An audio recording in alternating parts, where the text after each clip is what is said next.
Alright. Hi. Hello, everyone. My name is Scarlett. This is my first ever video. I've wanted to do YouTube for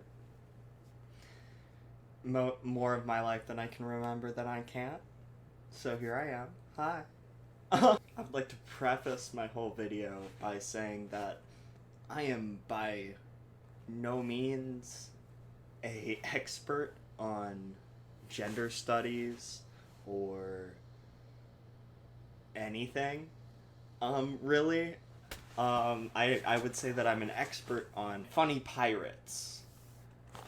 Because all this manga here, this is my One Piece manga, and also my Hunter x Hunter manga. I also like Hunter x Hunter. That's a good chart about, like, how much I like One Piece versus everything else that I like. But, yeah. Welcome to my channel. What we're doing today is I'm just going to try to have a discussion and give my thoughts on the representation of trans women and trans men and genderqueer people, etc., in One Piece. I know too much about One Piece for me to not attempt to make it my job. So here I am attempting to make all of my excessive One Piece knowledge my job. Now, let's start the actual discussion. Over the past few years, I've witnessed, like, crazy amounts of discussion in all of, like, where did he get introduced? Probably around, like, here. Like, all of this, and every three of those is a year. So probably, like, yeah, for, like, the past 3 years of being a One Piece fan, I've seen lots of discussion about one character whose name rhymes with tomato. Discussing his pronouns has seemed really touchy with how everyone's spoken about it. Because, also, hi, I'm a trans woman. I'm a trans woman who's actually going to talk about the trans characters in One Piece. Crazy. I know, right? Really, I've seen so many of these content creators creating videos and not wanting to take any definitive stance. Being like, I don't really know if I should, one way or another, call Yamato a he or it's Yamato. Yamato is the character I was talking about. If I should call Yamato he, him, call Yamato she, her. And I've seen a lot of people try to be respectful in just calling them Yamato, talking about them as an individual, as a character, and avoiding those pronouns for that reason to try and divert where that discussion and that animosity from bigoted people is going towards. People suck, and because my identity as a trans woman is sort of a political statement in and of itself. Like, I'm forced to take one stance one way politically because I'm a trans woman.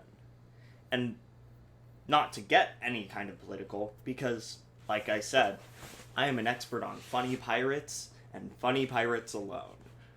So that is what I know how to, like, discuss on that level. And I do very much live in my own little sheltered bubble where I'm scared to look at the world outside, knowing how small a girl I am in the grand scheme of things, which is why I'm so hesitant to look towards political stuff, to look towards real stuff, because honestly there's legislation and stuff going in place to, like, take away my rights as a human being, because I identify as a female, and yeah, that's not the genitalia I was born with, and I don't think that should be an inherently political thing, but it is, and due to it being that way, the discussion of it in funny, goofy pirate manga has been really, really stilted. Oda has done his damnedest to reform his early, more ignorant content that he made and put out into his manga, realized how large his platform is, how large reaching his platform is, and tried to, like, be less bigoted, maybe? Which he's done a fantastic job of, in my opinion.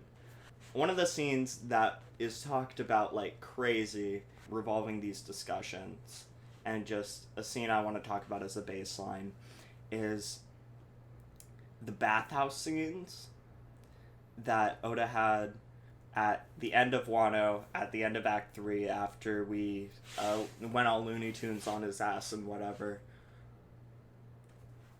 And Yamato was like, oh, can't go in the girls' baths. We don't have mixed baths in the castle, so, and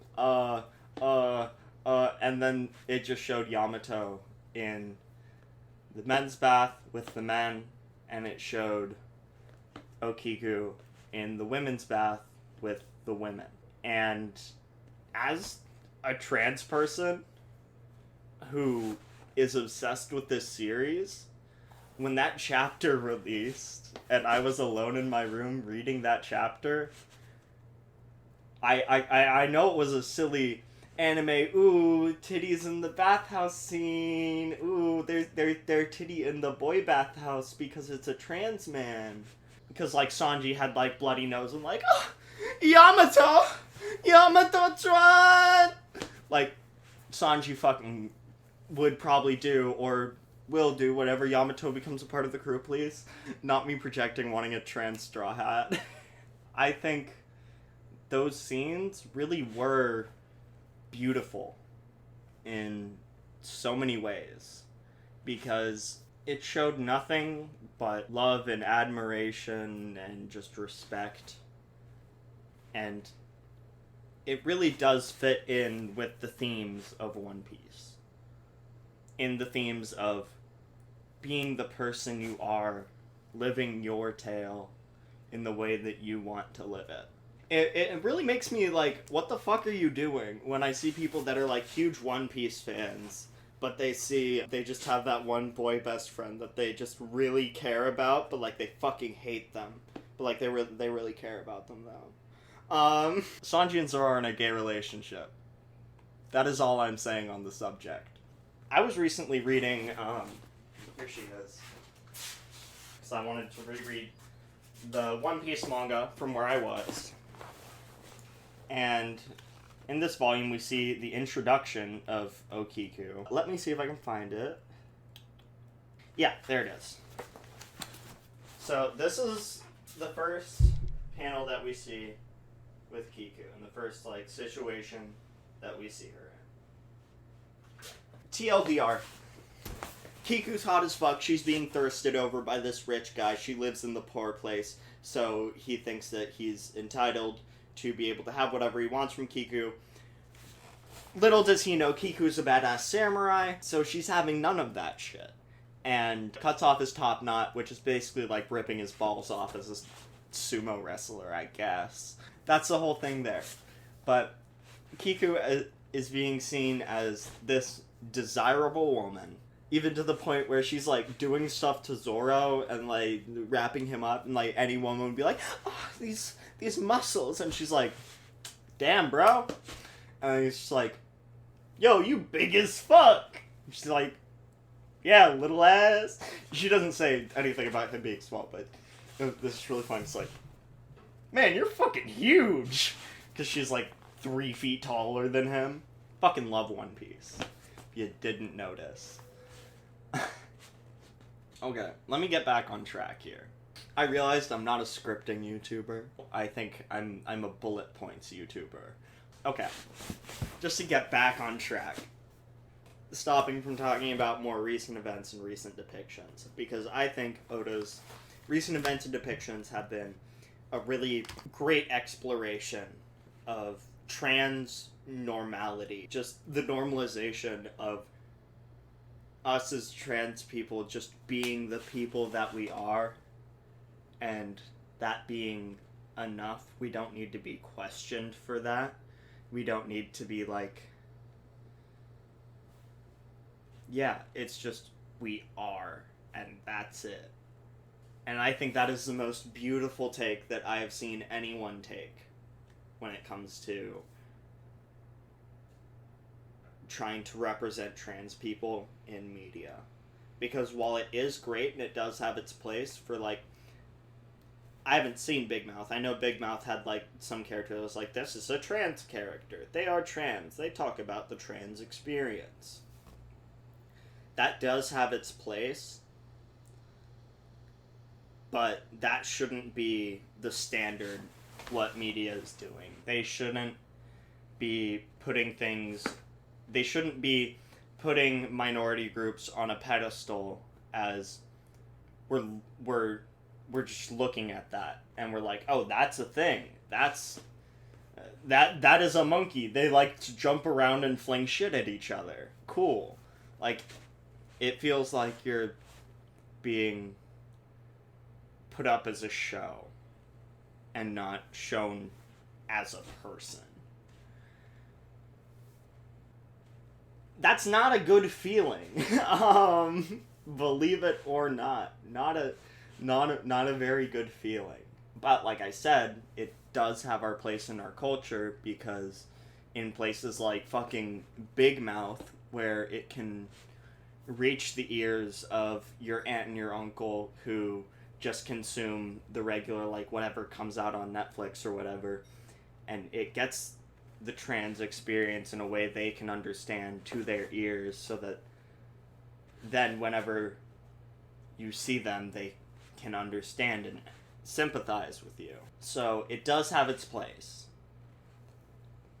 But it being set as the standard, and that's the precedent for trans representation in media, is very overall harmful to trans people as a whole. It's hurtful, believe it or not.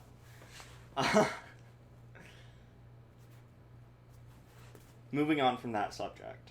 Earlier I said there was a discriminatory kind of no good, very bad representation of queer people and trans people and just as a whole. And I think it shows a lot that Oda has separated those ideas and tackled them in separate situations throughout the course of telling a story in the more modern years of it. But going way back, all the way to, like, fucking... This is volume 19. Is Bon Clay in this volume? Let's see. Actually, no, it does. It's Alabasta. Of course it shows the best trans rep in the series. There he is, the king. Sir Crocodile. Transmask extraordinaire. Look at that king. What a hunk. Okay, but we're talking about Bentham. So let's see. Is Bentham in this volume? No, because Sanji's here, so Bentham wouldn't show up yet, and the only other time was way earlier, right? No. Okay. I don't have a physical reference for Bon Clay. But, Mr. 2, Bon Clay, Bentham, the king, the queen, they are a fantastic character. And I'm glad that they specifically were just the first queer person we saw was Bon Clay. Well, arguably, if you want to say any of the Straw Hats are queer. But the first focus on that being an integral part of the character and the arc that we're following with that character. We focus on Bentham, Mr. 2. And the whole thing with Bentham being Mr. 2, the second in command for Baroque works, Mr. 0 being Big Man Crocodile, oh ho ho. we have Mr. 2, right under Mr. 1, the sword guy that Zoro uses to learn to cut steel. So that super, if you're on a power scale, that super high tier guy, right underneath him. And he does need a number 2. He has a female operative agent, like every other agent, except for Mr. 2. Because Mr. 2 is his own male operating agent. And he is also his own female assistant operating agent. Which is, for one, so hard. That is so hard. And 2, really cool for the terms of this discussion, talking about gender identity and how it relates to One Piece. And I think that's huge. We're looking at this human being saying, they are a man. Yes. They are a woman? Yes. Who gets to tell us when to call them what? And the answer is, they do. They won't be mad at you for calling you the wrong thing, because they are both. And they're comfortable with both. And they are more than happy to be called both.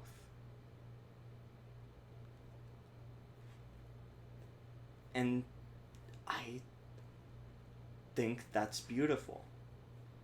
Because so many people in my generation fall into that territory.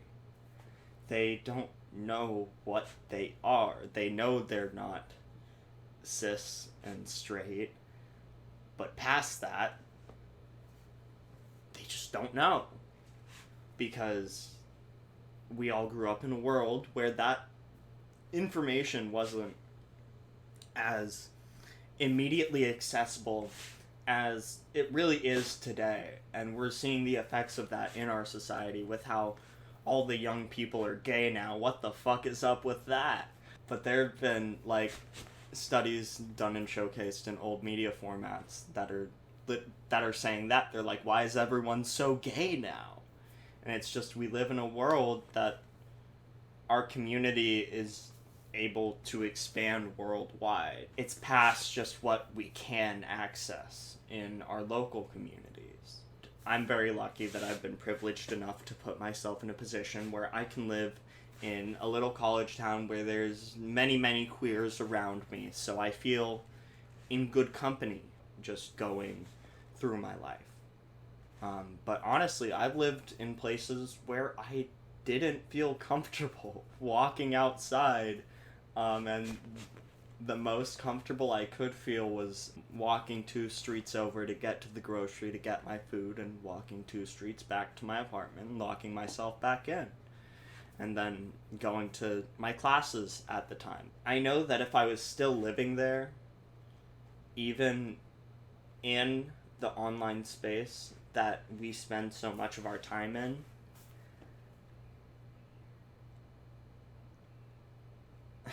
I would still be living like that if that was still my life situation.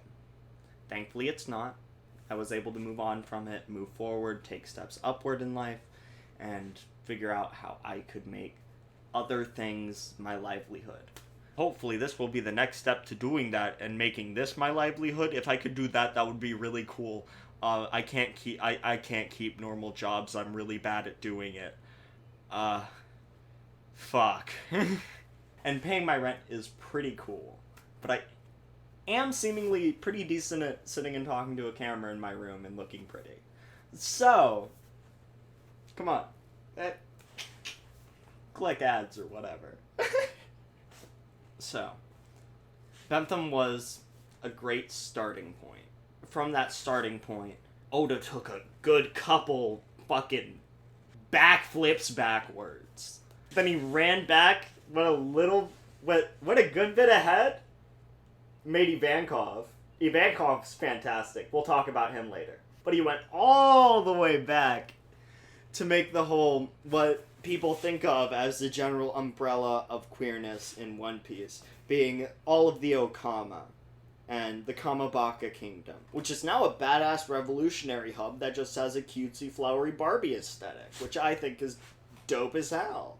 But in introducing it, they were like, it's a bunch of these gross middle-aged man-looking people with their body hair. They want to be validated for having heterosexual relationships as a woman because they need validation.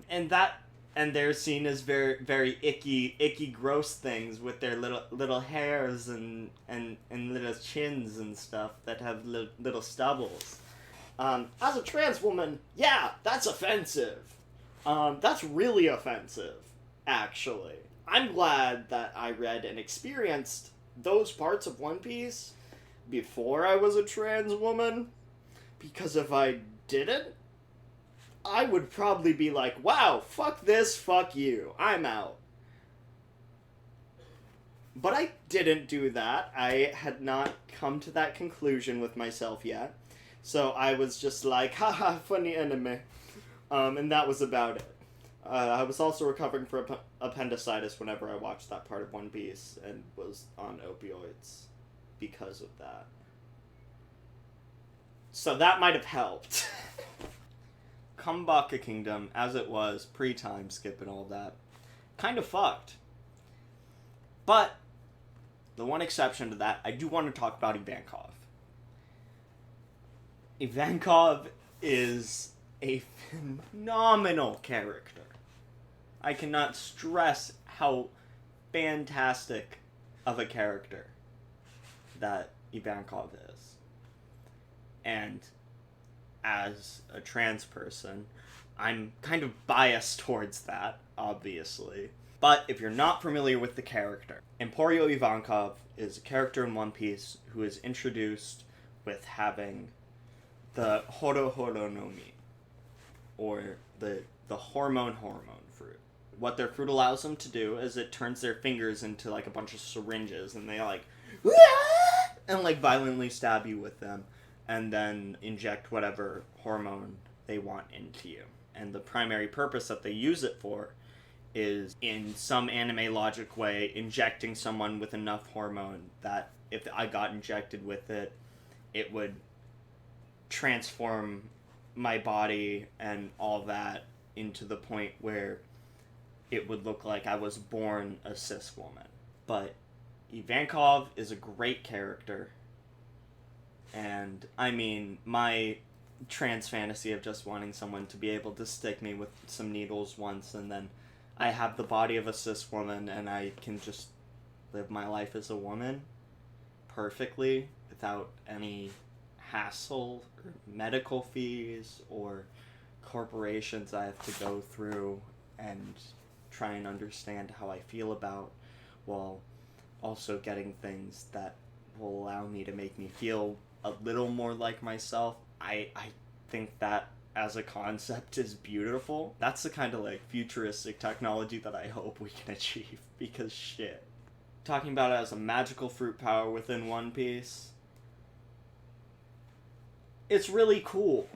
Ivankov is this person who stands as just a pillar of not only strength and capability, but as what has essentially become a savior for all these genderqueer people who are just trying to be the people that they want to be. And Ivankov is letting them do that with no charge, no hassle, nothing. They just go, horo horo! And that's it. They're the person that they want to be. Or not even the person they want to be, just the person they already are on the inside. But yeah, I think Ivankov is really cool. And really great representation of a gender fluid person. Because literally one of their abilities is using their hormones to just turn them into a woman when they feel like it, so that they could be a woman. And they turn back into a man in drag whenever they feel like it, so they can be a man in drag. And that's how he lives his life. And he's happy with it. And I think that's basically the definition of what a gender fluid person is. But they are this representation of being a gender fluid person, but being able to embody that as if the body that you have was born from that gender from birth, just like that. But yeah, this is an emotionally taxing video to make, so please support my new channel. That's about it. My only call to action is comment and let me know what did work about this video, what didn't work about this video, and other topics that you'd want to see me talk or think about or have as just a starting point for whatever tangent that I go on. If you stayed this long in the video, thank you so much for watching. My name is Scarlett. I hope to see you back. Bye.